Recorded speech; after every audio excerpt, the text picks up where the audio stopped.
Hey everyone, today's a quick look at the EK Quantum Impulse. These are some of the newest fans from EKWB. These are RGB, obviously, and they are a refresh of pretty much all the fans they've came out so far. I think out of all the RGB fans right now from EK, this is the top of the line one. So I'm gonna unbox one real quick, just to show you guys what comes in the box, and then we will move on to just a quick demonstration of how they look. I have not tested these in terms of performance, so I couldn't tell you exactly how good they are, so I'm not going to make any claims about it. Now, a bit on the specs, these do go up to 1800 RPM, which is sufficient for water cooling and regular non-water cooling, I guess. But in the box, you get the fan, and then on top of that, you get some connecting goodies, which I'll go into in a second. Fan screws, typical, nothing special here. This is a cable that goes from the fan to your motherboard. So you see you have a 3-pin RGB and a PWM, all right? And then one side looks kind of like a small mini 8-pin. And these are the connectors that they are using to daisy chain, all right? So I'm going to demonstrate that. So here is the fan itself. Moving the plastic. You'll notice there's a nice metal EK badge on one side, a nice metal EK badge on the other side. So good attention to detail there. The fan itself, 4 black rubber corners, good for noise dampening and vibration dampening. You'll see most of the frame is translucent. Reason being is it has to be opaque for RGB to work well.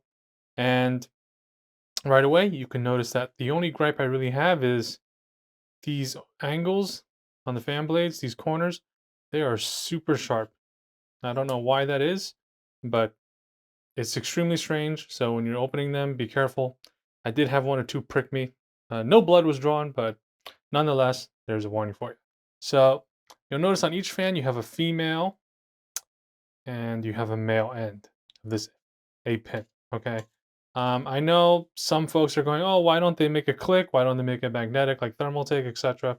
I pretty much believe those are patented designs, and that's why you don't really see any other fan that really clicks in. I think the Thermaltake one is just a magnetic connection with pins, so that's a play off on it, right? But I'm not sure of the details on that in terms of patenting and so forth, so I'm not going to make too much of an assumption.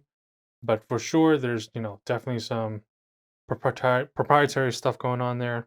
But now, if you notice, he's just clicking like that, and that forms your daisy chain connection, right?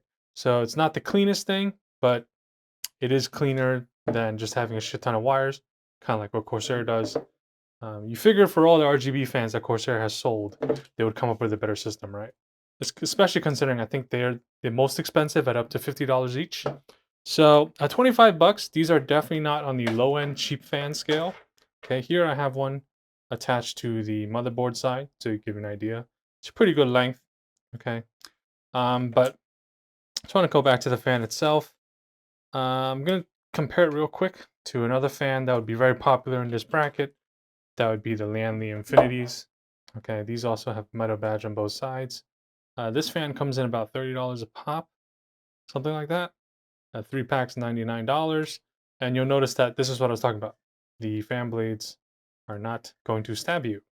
Other than that, you'll notice that the fan blades on the EK is larger. It is a larger fan blade. One of the complaints about the original Lanley fans was the fan blades were too small. Generally speaking, they looked good, but their performance was garbage.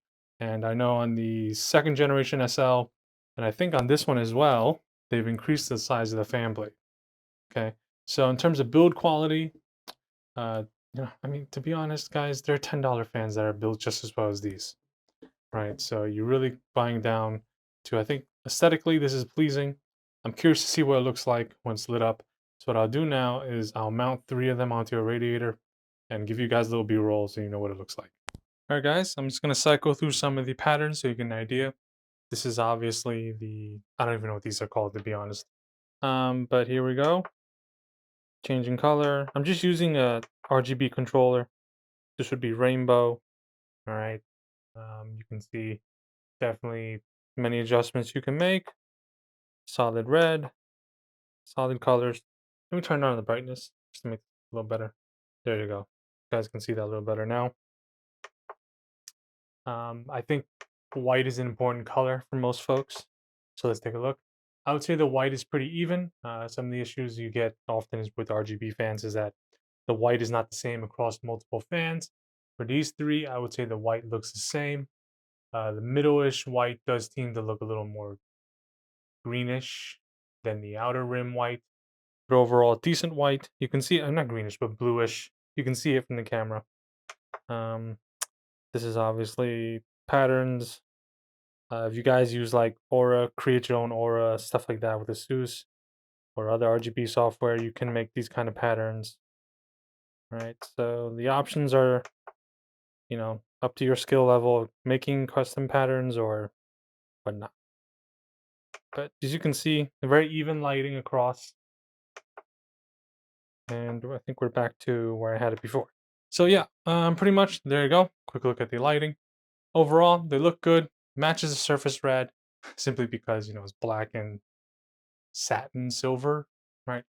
It kind of matches. But nonetheless, thanks for watching and take care.